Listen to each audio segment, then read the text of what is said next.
Welcome to this get-together from getAbstract. I'm Andrew Savikas, Chief Strategy Officer at getAbstract.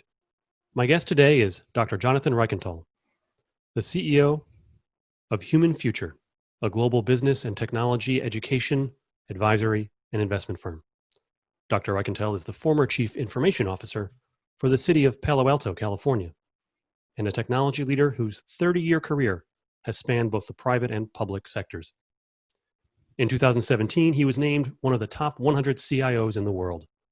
He is a popular writer and online host, producing several successful online courses with LinkedIn Learning. He co-authored the Apps Challenge Playbook, and he's a frequent speaker on a wide range of technology and business topics. He co-hosts the popular podcast, Drinking Wine, Talking Tech. His current book, Smart Cities for Dummies, is now available in most bookstores and online. I'm thrilled he's here with us today. Welcome, Jonathan. Hi, Andrew. It's good to see you again. Likewise. So let's start with a simple question, I hope. What exactly is a smart city? Yeah, that's the right question and a tough question to answer. There is no agreed upon definition. There is no agreed yet. And that's the case very often in an emerging space. You know, when something is starting and you got lots of participants, you got lots of ideas. I think eventually we'll settle on a definition that everyone agrees on. But to quickly sort of just to define it, I got to just give a little context.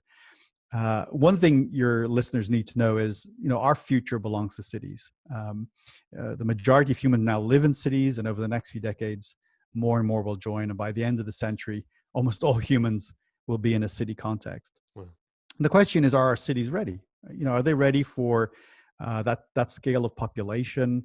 We already see a lot of duress, for example, on water systems, on energy, on transportation, on the environment, of course.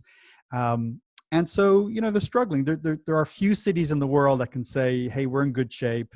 You know, we're running everything perfectly. Everything's working as it should. We have happy community. So really, what I'm building up there is a picture of a world that is now largely urbanized and has significant challenges meeting the needs of their communities. And so my definition, and I'll give you a couple of variations here. The most basic one is a smart and sustainable city is one that is responding to its needs, using technology typically. Technology plays a very big part in this, but also things like good governance, you know, good processes, a community that is engaged in building solutions, you know, is engaged in the conversation. So that's one way of thinking about it. There isn't a way to say it that applies to, let's say, Singapore and London and Palo Alto and, you know, Boston. Each city needs to come up with its own strategy to solve its own problems. But I like the Smart Cities Council definition. But they basically say smart city is one that uses technology to increase the quality of sustainability, livability, and workability. And that's the one that sort of stuck with me. And you'll find variations of this. One thing I will say in conclusion is it's not one thing. It's not IoT. It's not the Internet of Things. It's not a city that uses data. It's not a city that has broadband to every house. You'll hear those sometimes, but in the deep research I've done over almost 10 years now, it's much, much broader than that. Great. All right. Thank you. You know, you talked about there's differences between a Singapore and a Palo Alto and a Boston and a London. And I think right now we're all watching firsthand just how different cities can behave in their response to the coronavirus and the COVID-19 pandemic. Sure. What's your take as someone who spends a lot of time looking at cities and talking about cities and thinking about cities? What's your take on the wide variety of responses that we're seeing and outcomes, quite frankly, to the pandemic in cities, you know, ranging from Tokyo to New York to Paris to London to Singapore? Mm-hmm. Yeah, it's quite remarkable, really, isn't it? Well, first of all, look, we were not prepared. One of the things that I encourage city leaders to really focus on is this notion of resilience, you know, the ability to bounce back under all sorts of conditions. For example, a recession, hurricanes, earthquakes, even, you know, violent protests. Cities have to have plans, and they have to invest, and they have to have talent and know what to do when something happens. But we really were not thinking about and preparing for an epidemic and now a pandemic of this scale. So it has caught our cities by surprise. I mean, you can say you thought about it and you said it could happen, but it's different when it actually happens, and it has happened here. Really, in the worst case scenario, we're struggling with a significant problem here. I think what comes out as this pandemic unfolds is how much culture plays a role in how cities behave and how they respond. So you're going to see not only cultural differences between countries, right? That's an obvious one. There's a big difference between American culture and French and German and Australian culture. But you're going to see even differences in culture between cities in different regions. And so that means, after all, what is culture, right? And it often forms organically, and it reflects politics, religion, history, geography, and it's constantly changing. So I think what you're seeing on one level is how a culture confronts a catastrophe of this scale. And in there you see, for example, to what degree is economics the priority? To what degree should we be super focused on health? Right now, the topic, as you and I are speaking, the major topic is, should children go back to school, into the classroom? And again, you see very different approaches to this around the world, reflecting people's beliefs and cultures. I think it is disappointing that we didn't tackle this globally. I really think that this would have been a good role for the United Nations, perhaps, or a much stronger role for the World Health Organization. Perhaps there's another global organization that could have taken it on. And not only do we see a lack of international coordination, but in many countries, even a lack of national coordination. And that ought to be a priority. It's that old sort of saying, if you're in a boat and there's a hole in one side of the boat, the folks on the other side where there's no hole are just as much trouble, right? Right. If the water's flowing in, we all have to be working on it together, because then it's useless to have the other side of the boat just bailing out the water. Look, we're early in this. We're early in this problem, and we're figuring stuff out. I think we're probably going to talk about a few activities that cities are undertaking. But I think I don't think we should underestimate that we see the application of societal values here. Some have not worked that well, as we know through the data, and we're learning. In some countries, they tried some experiments that they thought were consistent with how they would look at a problem, and it, for example, in Sweden, the debate is still out whether their experiment to not do much, if you like, to try to go with herd immunity, did that work? And we'll find out. Right now, the data doesn't look great. Or you look at New Zealand, where the entire country absolutely shut down, and there was extremely good adherence, and they appear to have no instances of COVID right now. Yeah, absolutely. I'll tell you, I'm quite jealous of my colleagues in our home office in Switzerland. I see pictures of them, going to the beach and enjoying a good time in the summer. And I certainly wish we could be doing some of the same here in the States. So it's certainly true that we've never seen on a global scale a pandemic spread this fast, just ferociously, all the way around the world. I mean, air travel and everything has obviously contributed to that. But it's also true that throughout history, pandemic or cities have borne the brunt of pandemics, be it the plague or cholera, and ultimately those pandemics have led to long-term changes in sanitation and infrastructure. What kind of changes? And I know it's, as you point out, we're early on in this, but as someone who studies cities a lot, what kind of changes do you see kind of becoming permanent as we, in a post-pandemic world? It is a question I get asked a lot, and I wish I could look into the future to be able to give the best example possible. Like everyone else, I'm observing what's happening. I'm seeing what's happening in terms of good best practices that are helping, and trying to make sense of sort of the patterns, what kind of patterns are emerging. I do think it's still important. Here we are speaking in July 2020. This pandemic really exploded in March, so we're not that long into it. We never heard of it before December of 2019. So I do think making conclusions about radical permanent changes is a bit premature for a lot of folks like myself, futurists and analysts who try to predict. I do see a few things happening though that are suggestive perhaps of where we're headed. I think we all agree cleaner hotels and cleaner airplanes and cleaner stores is a good thing, regardless.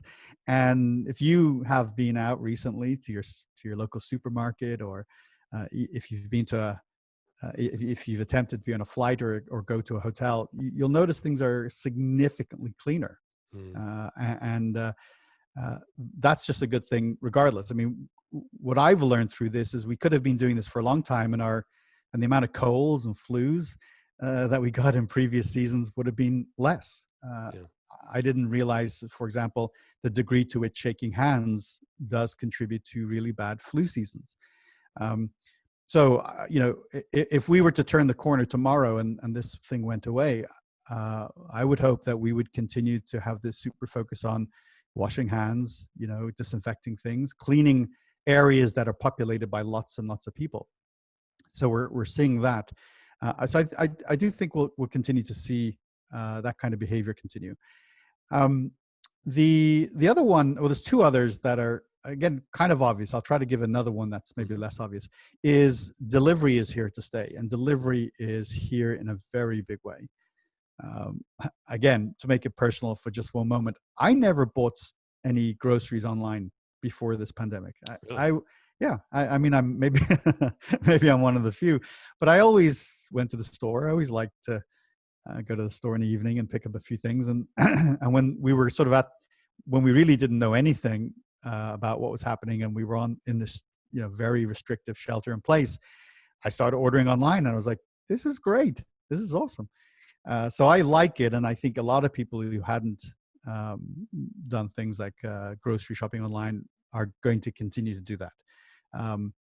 All the delivery businesses are exploding right now, whether you're Instacart or your Amazon, of course.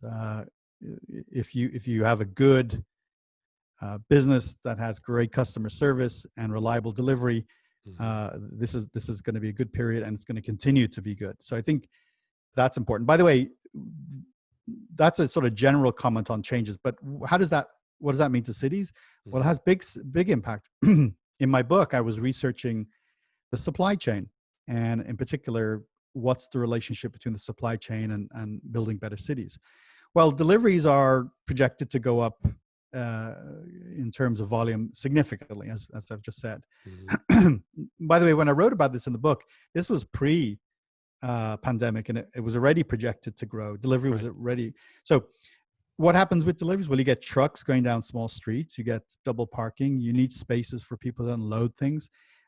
So our cities will have to evolve to accommodate for a massive new volume of different modalities of delivery, everything from bicycles, trucks, to even drones, both aerial-based and ground-based drones. The next one would be in medicine and the delivery of healthcare. This is becoming clear now that we are going to embrace telemedicine. Another area where I personally have been reluctant. I don't know about you, but once I did it, talked to my doctor either on email or through a little video chat on my smartphone, it was like, this makes sense. Yeah. And that's a really good story because, if you, and I've done this, if you look at the way in which cities have to respond to their healthcare needs, we're never going to have enough doctors. We're never going to have enough nurses. No matter if we were putting as many people as we could through medical school and nursing school now at volume, we still wouldn't be able to keep up with the needs. So you have to scale healthcare in a completely different way. And I'm not just talking about the US here. I'm talking about Right. Southeast Asia and Africa and Eastern Europe and South America. All around the world, healthcare needs are increasing as populations age, as there are more solutions for more diseases. So we need to have scalable medicine. Telemedicine is a very good way to tackle that. The final point I'll make, and this is maybe the more of the novel one, Mm. is we had began this process to pedestrianize parts of our cities.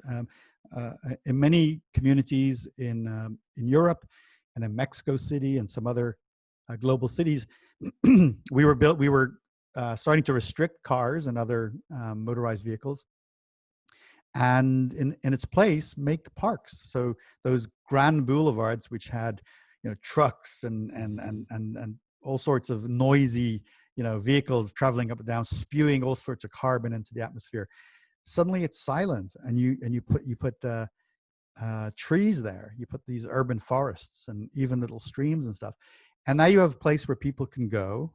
It's safer, it's cleaner, it's better for the environment. It reduces the temperature of cities. It creates more community, and we've seen we saw this momentum already, and now we're seeing cities do this because they want, obviously, people to be able to congregate without being densely together. Mm-hmm. So it's been an accelerant. So I think we're going to see redesign of popular sort of central areas of major cities all over the world. So that could be one. I'm pretty sure that's going to be one physical way in which we see a difference in the months and years ahead. Well, you a couple times you mentioned acceleration of trends that were already happening. You talked about the delivery and some of the sort of automobile efforts, and that notion of things that were happening already moving faster has come up a lot in the context of a term that we certainly hear around here a lot, which is digital transformation. Yeah. So when I usually encounter the topic, it's about hearing from our customers in the context of their companies. So for example, what they're saying is we were already looking at a shift to a more remote workforce, and this has accelerated that, right? But you have a different perspective on digital transformation because you really led that during your time as the CIO of Palo Alto. What was the biggest challenge that you faced in turning Palo Alto into really a leading digital city? Yeah, it's a topic I talk about and write about a lot. Much like the definition of smart cities, the definition of digital transformation is also poorly understood. I'll give you my definition, so that'll help with answering the question. To me, digital transformation isn't just about putting your stuff online, creating web pages, creating apps. It's about reinventing how you deliver your business. And to me, that's the way that business leaders need to think about this challenge. Not that digital transformation is some sort of cool trend that, sure, if we have a retail store, we should have a web-based store. If we, if our competitors have an app, we should have an app. That's not what this is about. And that's, that would be a failure, I think. What you need to do is realize that the world around you is changing at this accelerated rate, that what you took for granted perhaps for decades or maybe a century, if you're a well-established business, that's all now ripe for disruption. And digital transformation isn't I think this is what a lot of newspapers, where they made a mistake. They took the newspaper modality, the physical newspaper, and they just put that online. Right? They just try to replicate it. And in some areas, with the big newspapers, popularity kind of sort of sustain them, but they have struggled, for example, with people paying. I mean, people are still resistant to pay for content on the web. And so my advice always is, don't just take your existing model and put it on an app, or put it on a smartphone or a digital assistant. Reinvent it for a 21st century marketplace, for 21st century customers. Rethink how you deliver it, how you provide that service. And that, to me, is digital transformation. And that applies to cities. And it certainly applied to our thinking early on in the city of Palo Alto.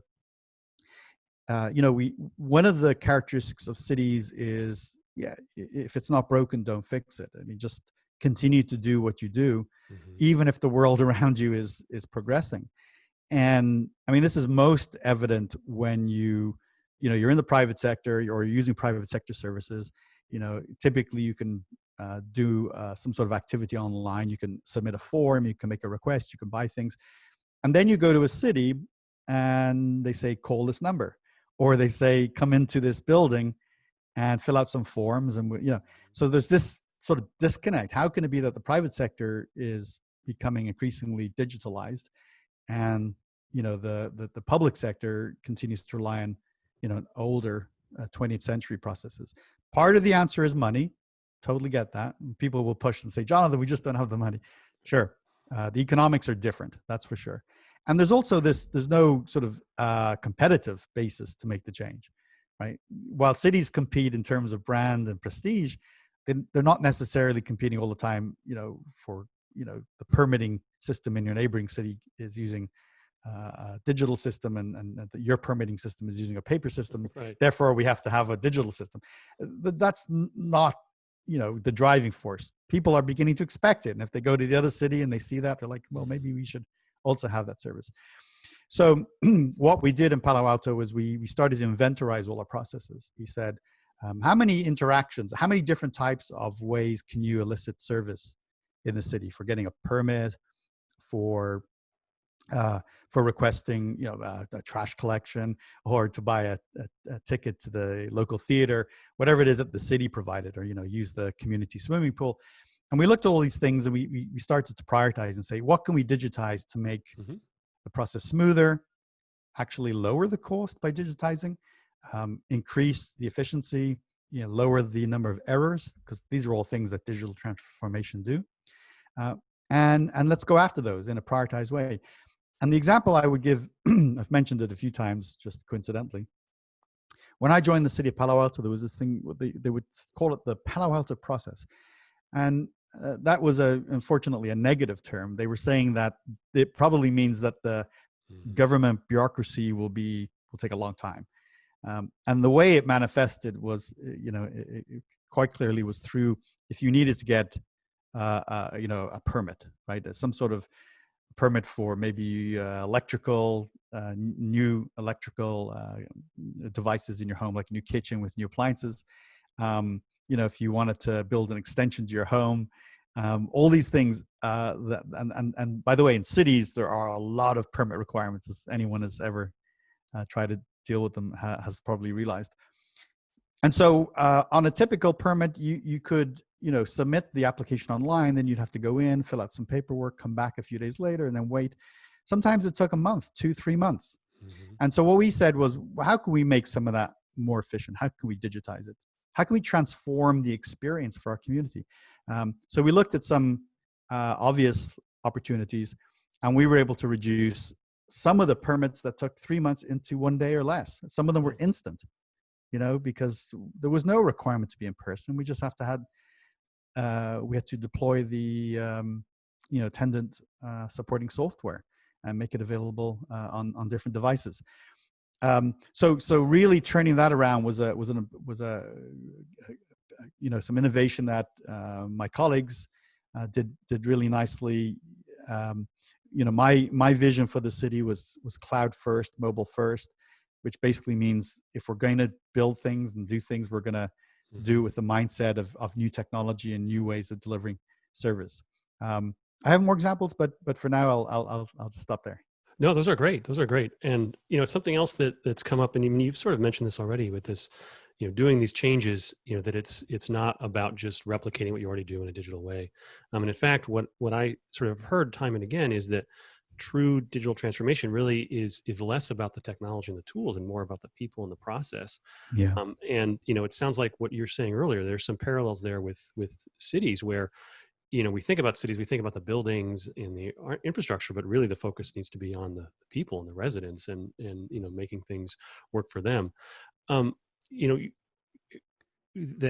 other thing is when when you recognize that it's not a technical challenge, then it's important to make sure what you're not doing is just handing it off to IT people to solve. Yeah. That was something you'd mentioned in the book, that it's not going to work if you put someone from IT in charge of your smart city strategy. Can you elaborate a bit about, sort of how you came to that conclusion and why you advocate a different approach? Thanks for that. I love that you brought us to the topic of people. The first sentence in my book, I believe, in chapter 1 is, "This is a book about people." And it's interesting because when people pick up the book, they might think they're buying a book about technology, where they can learn about AI and blockchain and solar energy and stuff. They're going to learn about all that for sure. But there's a really deep and focused amount of content on what it means to us, to you, Andrew, to myself, to your listeners, your viewers. If we're not starting there, then we're making a mistake. You really have to start with how does the work we do benefit our community? And by the way, if we were to kind of go back to that question about a definition of smart cities, whatever it is that I shared, you could append it with to improve the quality of life, to improve quality of life. And I keep going back to this point a lot in my book. Those people that at a distance look at smart cities think maybe it's about a surveillance society or an intrusion on privacy. Like the next person, I hate that.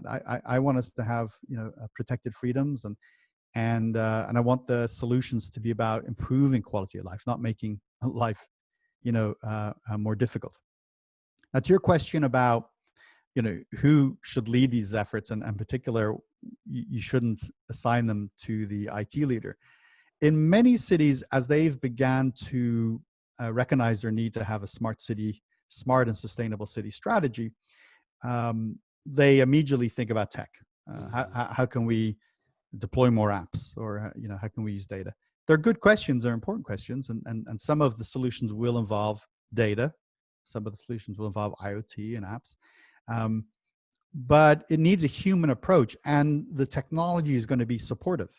So what happens is the risk of assigning it to your IT department or your IT lead is that people perceive it as a technology project.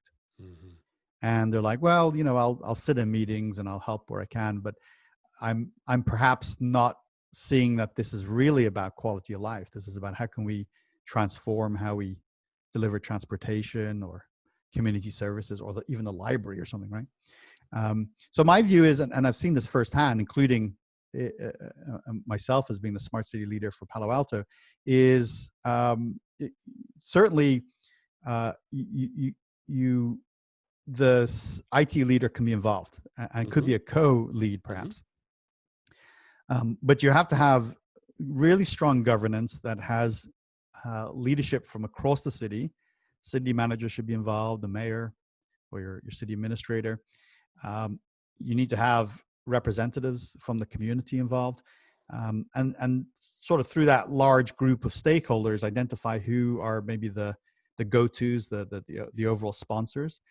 And it should reflect the broadness and diversity of the community, not a narrow sort of technology-centric perspective.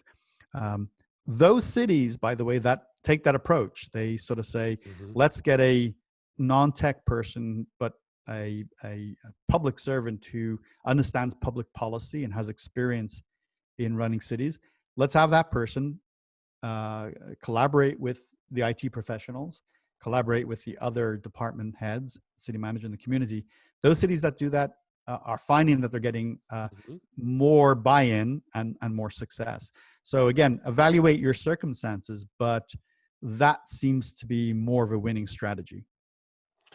I'm really glad that you mentioned the term governance, and I know, I mean, that's as distinct from government, really governance. And right. What's the process for stakeholder involvement, and what do you do there? And it seems to me that applies well outside of the context of cities, and in fact, some of the things you mentioned about people's frustrations with bureaucracy or things moving slowly. I'm reminded a lot of the climate you hear from inside companies when it comes to their own corporate IT department, for example. Like, why do things take so long? And this, that's right. the process. And I remember maybe, gosh, it was more than a decade ago, but I remember you implemented a formal IT governance model when we worked together. And can you tell me a little more? And I remember that being a very important project for the organization. Can you tell me a little more about the motivation for doing that and kind of what you learned from implementing that, and what it really means to implement governance when it comes to something like corporate IT? Mm-hmm. Well, firstly, that you have a great memory. No surprise. Thanks for that and for identifying it as an important part of what we were doing. So I've worked in the private sector as a CIO. I've worked in the public sector as a CIO. I've worked in tech for almost 30 years. So I've seen many aspects of organizations, how they operate, how they lead, those that succeed, those that have challenges. And it's always hard to sort of summarize, because I think there's nuance in life. I really do. There's nuance in business. But if we have to make sort of some big generalizations, I think that organizations in general do a poor job of governance, of putting in place the people and processes to manage things so you get the best value from it. Right? Let me give an example. I'm a big proponent, and I suggest every organization should have a data strategy. And in order to implement that data strategy, to get value from data, so it drives your business, you win new customers, you build great products, you need to have data governance. And what do I mean by data governance? Data governance means a set of agreed approaches and practices and tools and people to make sure you leverage it. In the absence of that, aren't we all just kind of making it up as we go and just trying to figure out, what the best next thing to do is? Maybe in a startup where you have 3 or 4 people in Silicon Valley, I see this every day here. Governance is too much of a burden. Like, no, we need to move fast, and we just, right? We got to be mavericks. But if you're a multi-million-dollar business already, and you want to sustain your business, you want to grow it, you have to have that kind of structure. So that's what governance does. Now, there are many different types of governance within organizations. Corporate governance, of course, which runs the entire business. But then there's this one that you raised, Andrew, which is IT governance. Now, I think IT governance, again, it means the same thing. Can we ensure that we have the people, process, and tools to ensure that we get value from the investment we make to run the business, to deliver great products, make a profit, serve our shareholders, serve our customers? Are those processes in place? Now, embedded in that, if we go a little layer deeper, is how do you make sure you're doing the right things at the right time? Now, many organizations might do it on gut. They might say, we think that's the right way to go, or I believe, based on what I've read or have talked to, this is the right way to go. That's got to be part of the input, no doubt about it. But you do have to have, I believe, and the evidence shows those organizations that have IT governance are actually more successful organizations. In fact, the data shows organizations that have IT governance in place and mature make more money. This is data. I'm not making this stuff up. And so it means you're spending your money right. You're investing in the right things, and you've done sort of the diligent research to bring that to the table. One last point about IT governance is there's always going to be competing things.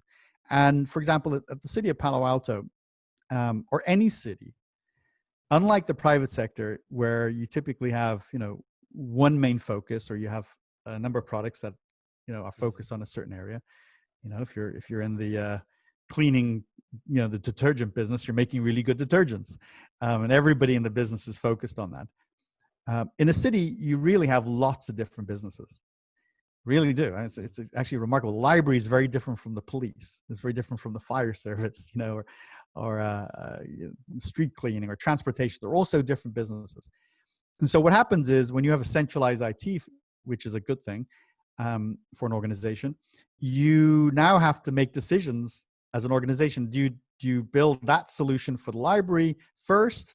Do you build that for the fire service first? How do you measure the relative priority and then make a decision between two things that appears that is fair. It not only appears to be, but actually is fair, and everybody feels comfortable that we're doing the right thing for the entire organization.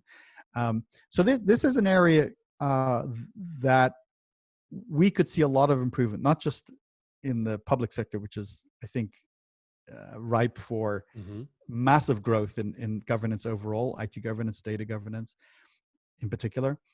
But the private sector needs to embrace this space in a much more serious and prioritized manner than they are today. Thank you. Yeah, it's funny you talk about the different businesses that businesses that a city has, and also when you think about cities and government, you think about politics, and there's always politics at play in some way, shape, or form. And I think one of the things that it sounds like you're advocating with some of these governance processes is to implement some kind of a structure to it, so it's not just about who calls in a political favor or who has the loudest voice, but having a more a more inclusive conversation about what the priorities are and what should happen. Mm-hmm. When we think about the future of cities, we're also really talking about the future of work in many ways.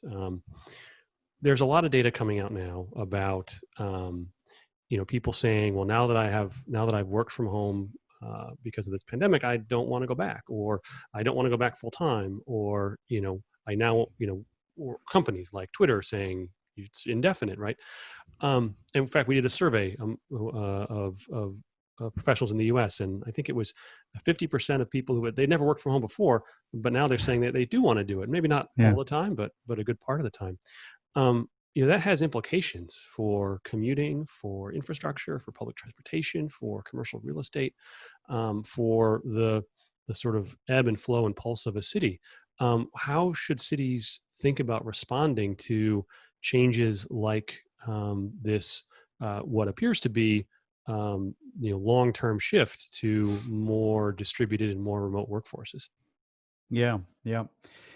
Earlier on in our conversation, you asked me about what could be some permanent changes. And whilst in my mind, I was thinking about the working from home, I thought perhaps we would go deeper on that later, which we are now doing. That is a model now that, again, to use your term from earlier, is accelerating. It was happening anyway, but what we've done in 4 or 5 months, we probably would have done over several years.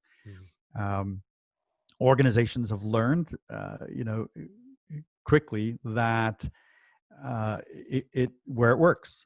I guess they're also learning where there's some challenges too. It's like it's one of those cases where the actual experiment was real life. Right. we didn't have to do a pilot or sort of a mock-up. Let's just send everybody home one day and see if it works. I'll tell you my quick story on this. I was in Spain in the first week of March of this year. Wow. And of course, the situation was changing hourly.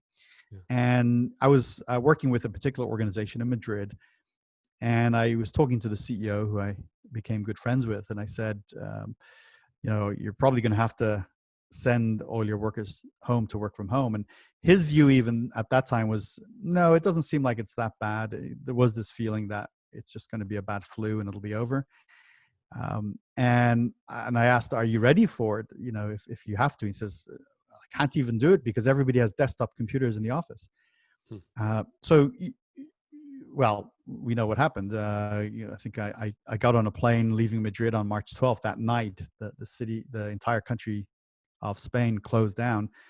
And over the next few weeks, they had one of the worst crises of all. Now, thank goodness, they seem to be in a better place today. But what was interesting about that conversation and that period for us is Spain generally, culturally, did not have any support for telecommuting or teleworking. And so this was culturally very disruptive. I mean, they just had no history. Whereas here in the US and perhaps in the UK, the idea of people working home maybe one day a week, or even quite a lot of the population of a company working at home, was not that wild of an idea. Certainly what we hadn't explored or anticipated was that everybody would work from home, who could work from home.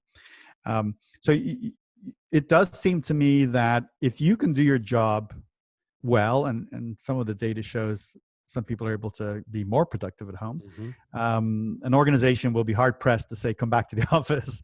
Um, there's no question that you're going to see a huge migration of people to remote working, and that does have big consequences in the medium to long term. Has huge consequences on commercial real estate.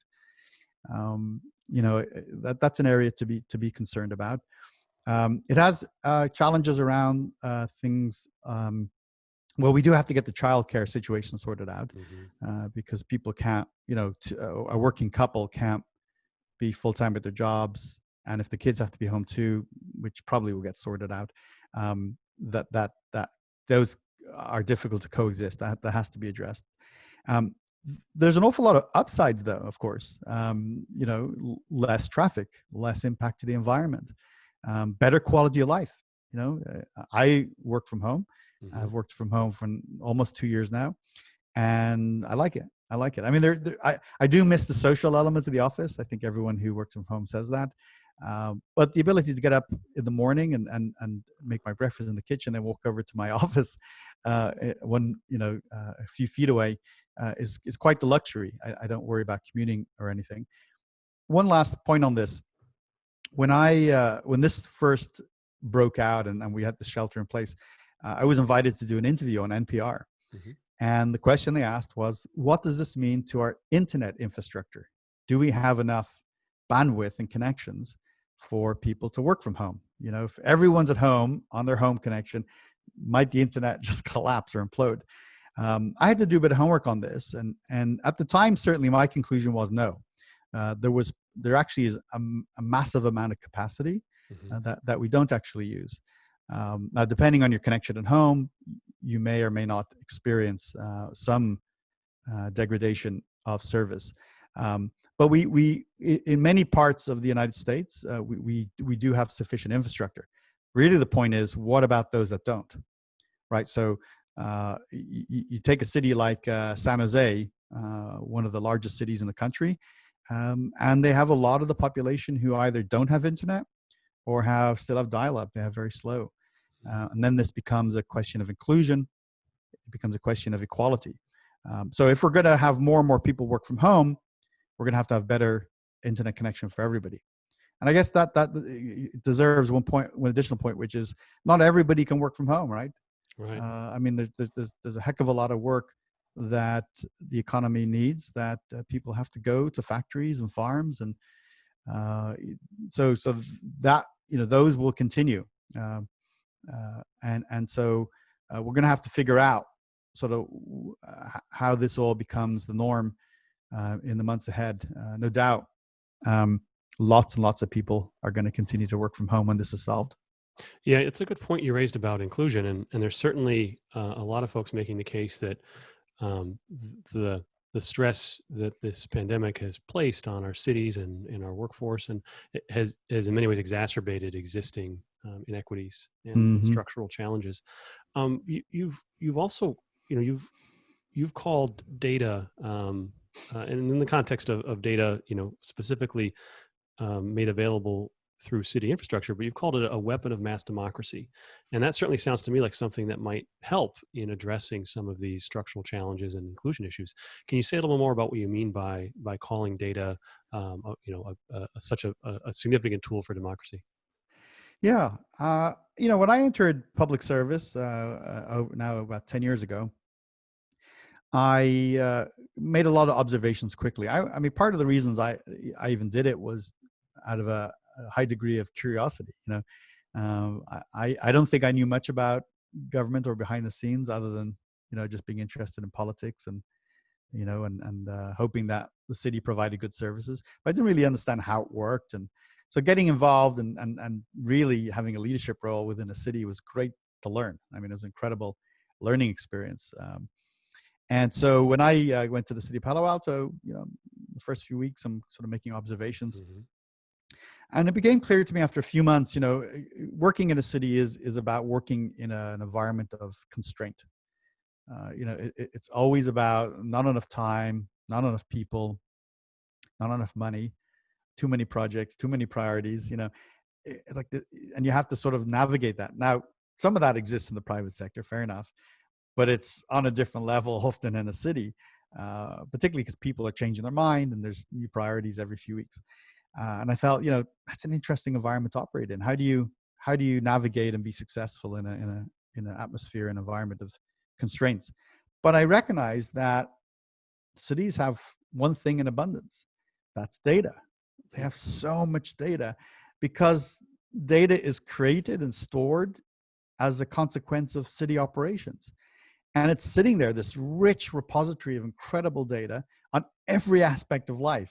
Think some cities have birth certificates and death certificates. You've court documents, and you have building information and permit information. You think about the hundreds, and in big cities, thousands and thousands of different data sets. In fact, probably in Shanghai, they have millions of data sets, right? Or New York City. Mm-hmm. And the data is either created as a consequence of an activity, or it's stored, collected as a consequence, and then it sits there, and I found that even though the city of Palo Alto had an awful lot of data, it was not being tapped for the value it could ultimately have. Sometimes we use the term derivative value. Like, what can you do with permit data after a document is created about a permit? And well, you now have another artifact that defines the community and helps a range of stakeholders understand the changes that are happening. It can inform suppliers about what kind of needs a community has. You can see impacts to telecommunications and road work. Suddenly, it becomes actually quite valuable. So I went on a mission to really try to figure out how can we make data more useful? How can we leverage this data? And we had a whole suite of projects. I was, myself and my team were very aggressive on open government, trying to make data available to the people. We had things like hackathons and challenges where we gave data to interested parties to build solutions themselves. But the big picture outside of that, because those are all important, is, and I'll before I even make that one statement, I just want to just mention one other part of this that ties it in with democracy, which is, governments should fear people. People should not fear governments, right? When the paradigm shifts to people fearing governments, you have a problem. You're heading towards tyranny, dictatorship. Governments should always fear the people, and the people they fear most are those that are informed, and we should be informed. For a rich democracy, communities should understand the detail of issues, be able to act on them, use them in arguments, use them at City Hall. So, as that is the basis, I believed if we could make the data available in Palo Alto to as many people as possible, they would become more informed and more engaged. And now we have a more trusting, collaborative environment in which to build a better community. And I've been advocating for this, all over the world, and as of others, lots of other people do, to really embrace this notion of open government. And in fact, at the national level, during my tenure in Palo Alto, President Barack Obama and others formed the Open Government Partnership, the OGP, through the lens of the United Nations. And that embraces these notions that a more informed public is a better democracy. So that's the story behind data is a weapon of mass democracy. Well, it certainly seems like some of our traditional democratic institutions are under a bit of stress right now. And so I think we, could all use a little more, it sounds like more data and more tools for informing the citizenry. So,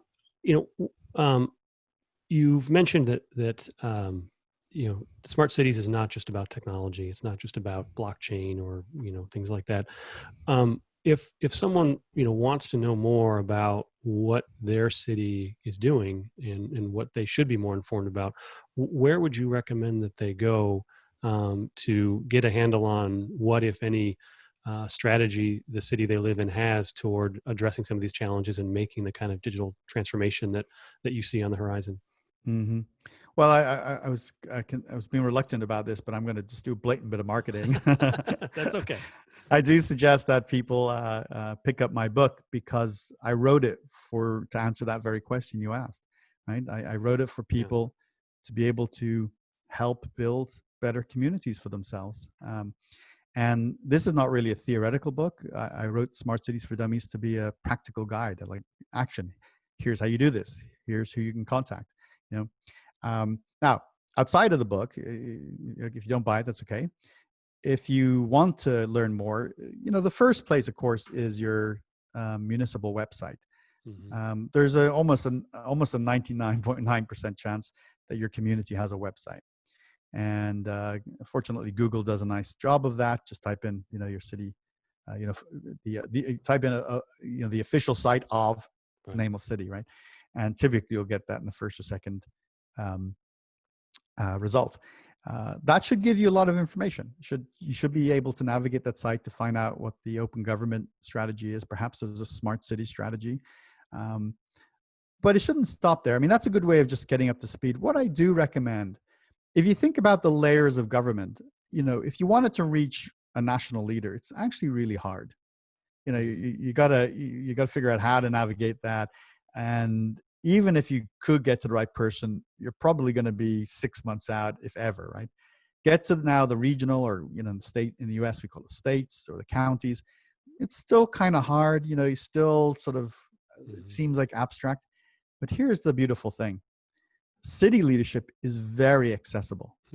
So people don't realize this. In most cities, you can meet with the mayor pretty quickly. The mayor wants to meet with you. That local government is the closest relationship between citizens and government. And you should be frustrated by stuff. You should be frustrated by a whole range of things. All of us are. Political, equality issues. I mean, there's enough to be worked up about. But you have a few things you can do. Clearly peaceful protesting is one of them. But I also recommend that go and visit people who are decision makers. Visit with your elected officials. Sit down with them one-on-one. You may be surprised how easy this is to do at any city. So even if it's to meet the mayor of Los Angeles or the mayor of New York, you can get an appointment and spend some time. And I think that's a great way to learn about the city, but also express your point of view. Now, if you want to actually make change, find the people in the department that you're interested in. If you want to understand your police department more and figure out what technology they're using, perhaps what their strategy is and how you could help, try to get involved there. Try to figure out who the police chief is or their technical lead in their department. Again, easier than you think. I really encourage people to do this. When they do it and they talk to the person, they meet with them, they have a complete different feeling and experience than they anticipated. So there's that. Then finally, going a little bit back to the website, find out what is happening in the open government area. Find out if there is data that is being posted through sort of data portal. This is increasingly popular because if you can download that data and you're good at data, in a spreadsheet or through an analytics package, you can start to craft all sorts of scenarios that you could bring to the table, bring to elected officials, and you could even build a solution. Sometimes you don't have to wait for the government to deliver something. If you have a great idea and you have access to the data, you could even build a solution to sell it. And we saw a lot of that in Palo Alto. We see a lot of that in many communities. The final point I would just make on this is sometimes that data does exist, but it's not good data. And good data, I should say bad data is worthless, right? You could have a lot of bad data and that's worth nothing. You have to have a good data, small amount, or lots of good data is great. When you do research the data and you look at the date, perhaps when it was posted and it's 2 years old, you need to push them to post their most current data. That's an important little nuance there that I would encourage. Great. Well, thank you, Jonathan. And I really appreciate that your fundamental message here, even, despite everything going on right now, there's an optimistic message here about the future of cities and, the future of our communities. So thank you very much for your time. I really enjoyed the conversation. Congratulations on the new book. Thank you so much, Andrew. I really enjoyed this. Great questions. Thank you. All right. Thank you.